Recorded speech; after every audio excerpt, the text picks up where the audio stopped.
1, 2, 3... J'avais dit que je ferais quoi comme intro? Oh my god, non, je peux pas faire ça.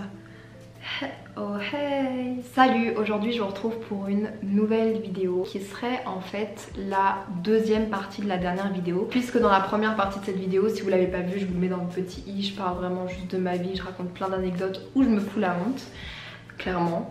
Ben là maintenant c'est à votre tour. Je vous ai demandé sur Instagram de me raconter vos pires fois où. J'ai décidé de sélectionner quelques-uns de vos messages. J'ai vraiment aimé lire vos messages. On a parlé, on s'est envoyé des messages vocaux, vous m'avez expliqué, vous m'avez donné plus de détails.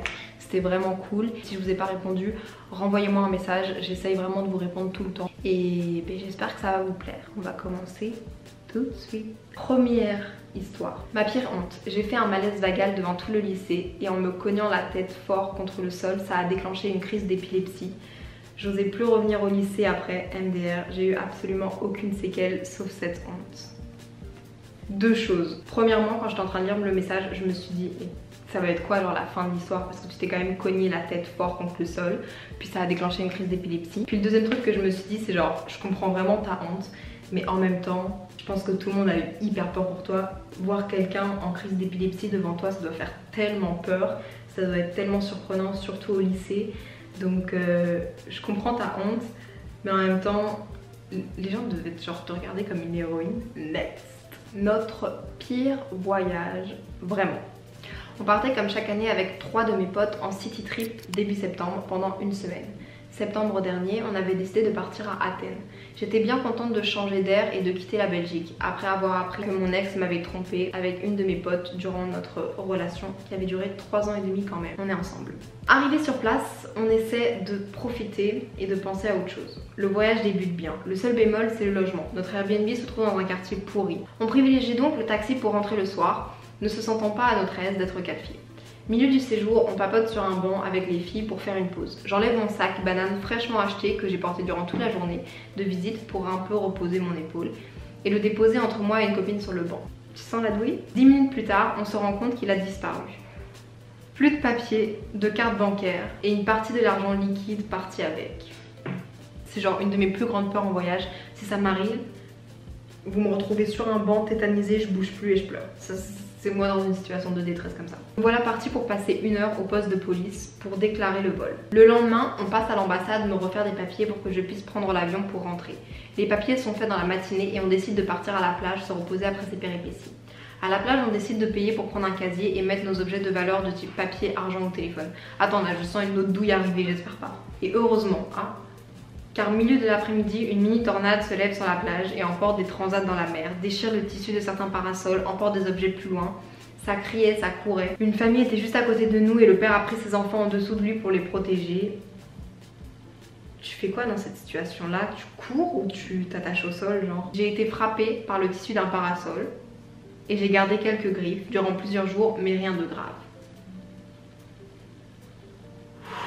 Je m'attends au pire avec vos histoires, hein. Sérieux, j'ai lu des trucs.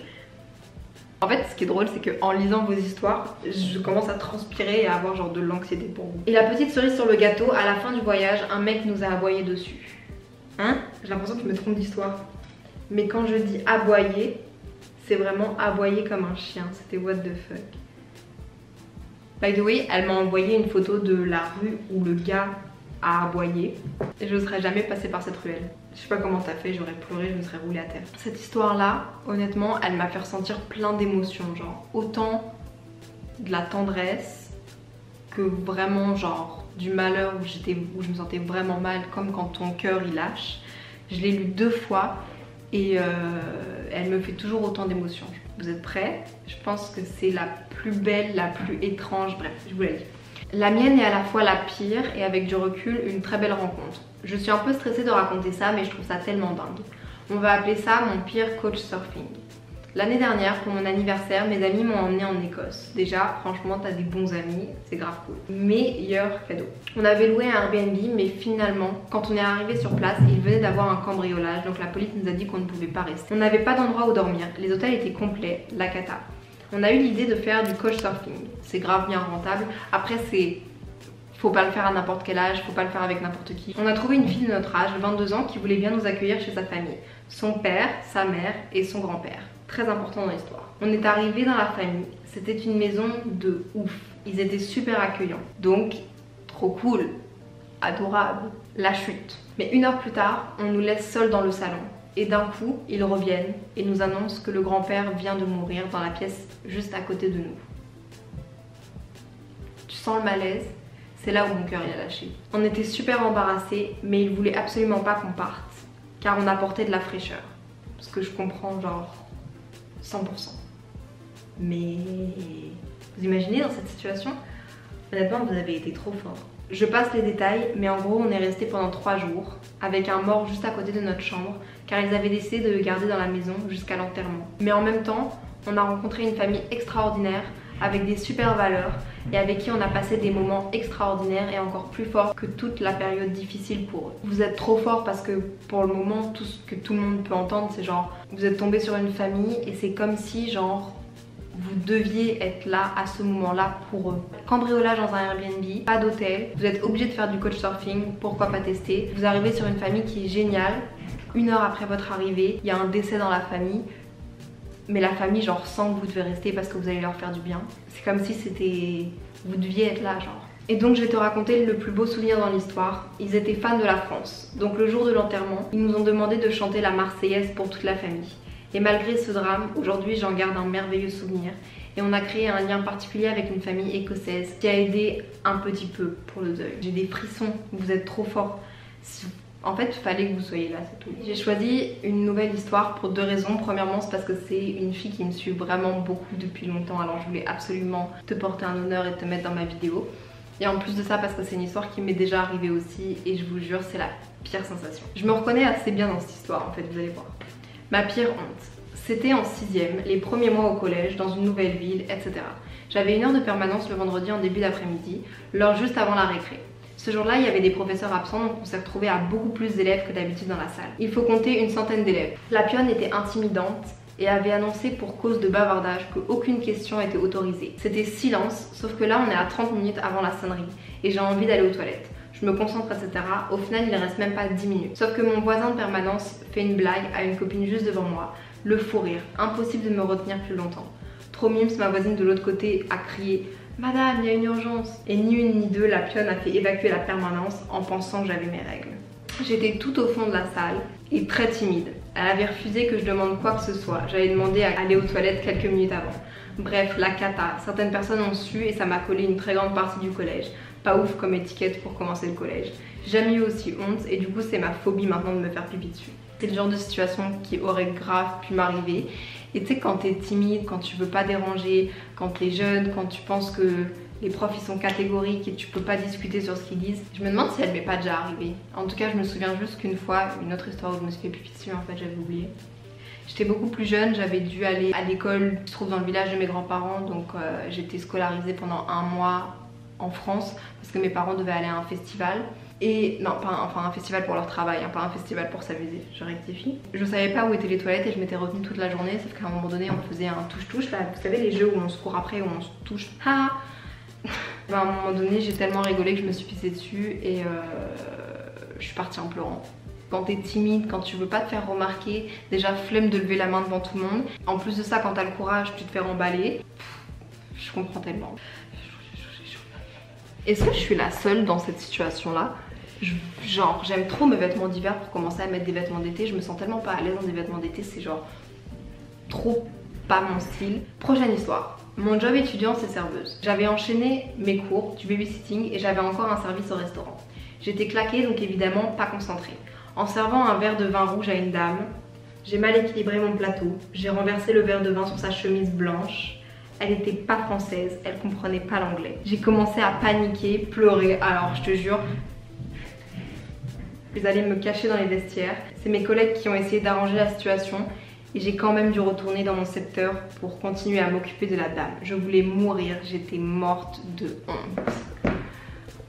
Honnêtement, si Gabriel était là, il vous dirait, c'est pour ça que je peux pas le service en salle, parce que Gab travaille dans un bar et il veut absolument pas faire le service, genre il veut juste être au bar parce qu'il sait qu'il est maladroit. C'est même pas tu renverses à terre et tu casses devant tout le monde, là c'est tu renverses sur quelqu'un. Franchement je vais m'accroupir dans les toilettes et je bouge plus. Là sur le moment t'as dû tellement être tétanisé, en plus t'étais fatiguée, t'avais pas envie d'être là, t'étais crevée, tu te disais genre quelle journée de merde, j'aurais jamais dû être là. Dites-moi comment est-ce que vous auriez réagi. Ça m'intéresse de savoir si vous êtes plus genre en mode directement rebondir et pouvoir genre prendre la situation en main, ou si vous êtes plus en mode genre tétaniser et vous mettre à pleurer. Moi ça dépend des situations, mais honnêtement je suis quelqu'un, dès qu'on me vise, dès qu'on me regarde trop, je prends peur. Je m'enfonce dans le sol. Ma pire fois à un concert. Je suis allée au concert d'Angèle avec mon père et il y avait 2 files. Une pour hommes, une pour femmes. Celle pour les hommes allait beaucoup plus vite. Et il y a une dame qui a dit à ses filles, laissez passer la dame, elle va rejoindre son mari. Malaise. Je lui ai souri puis sa fille lui a dit, maman je ne crois pas que ce soit son mari. Et elle lui a répondu, oui, enfin son compagnon. Bref, c'était mon père et j'ai 16 ans. Je sais pas quoi dire. Je sais pas quoi dire, je suis trop gênée. Pour ta vidéo la pire fois, je sais pas trop si ça le fait, mais je me dis que je peux tenter parce que oui, j'en rigole après. Donc la pire fois où j'ai emménagé toute seule dans un appartement. J'ai emménagé dans un appartement pour mes études. Je suis de nature plutôt peureuse et je déteste vivre seule. Un soir, je décide de mettre un bon film et de me détendre. Et là, des gens viennent pas toquer mais tambouriner à ma porte. Ça c'est un trait d'horreur genre. J'essaie de faire la morte. Moi quand j'ai des gens qui tapent sur ma porte ou qui genre parlent devant ma porte, vous savez il y a la petite œillère, j'arrive et je regarde comme ça, mais j'ai tellement peur qu'il y ait tout le temps genre un œil qui te regarde comme ça dans le truc. J'essaie de faire la morte, mais ils me refont et j'entendais crier à mon étage. Je vais donc appeler mon copain, inutile puisqu'il n'est pas dans ma ville, et donc pour ça, premier réflexe, je me cache dans ma salle de bain. Ma salle de bain est en face de la fenêtre qui donne sur la route. Et je vois comme des lumières bleues qui clignotent. En fait, c'est 2 énormes camions de pompiers citernes devant mon immeuble, avec plein de gens dehors qui sont sortis. J'ai donc couru dehors avec le stress. J'ai mis mes baskets basses, importantes, et j'ai dévalisé mes 2 étages sans fermer ma porte à clé. Et donc j'ai tout laissé ouvert. En descendant, en courant, je me suis tordu la cheville. Heureusement, une amie était au rez-de-chaussée. Je vais la voir pour me rassurer avec difficulté de marcher vu ma cheville. Elle insiste pour que j'aille voir les pompiers, mais je refuse, comme je me tords toujours les chevilles. Finalement, un voisin avait fait cramer une... Sauf, je pense qu'il y a un problème dans ce que tu as marqué, mais en gros, son voisin avait fait cramer quelque chose dans sa casserole. Et il a fini par appeler les pompiers. Les gens qui ont tambouriné à ma porte étaient des pompiers pour évacuer l'étage. J'ai pris peur et ma cheville m'a valu une journée aux urgences et une double entorse. Voilà ma pire fois dans mon appartement, seule pour la première fois. Mais honnêtement, tu fais bien d'en rire maintenant. Et comme quoi, il faut toujours se méfier. Genre, quand il y a quelqu'un qui toque à ta porte, honnêtement, méfie-toi. Mais il faut aller voir quand même. Parce que là, si c'était encore plus grave, t'aurais pu y laisser la vie juste par peur de pas ouvrir. Mais je comprends totalement parce que je vis la même chose que toi. En tout cas, j'espère que la vidéo vous a vraiment plu. Ça m'a vraiment fait rire et fait plaisir d'échanger avec vous sur Instagram.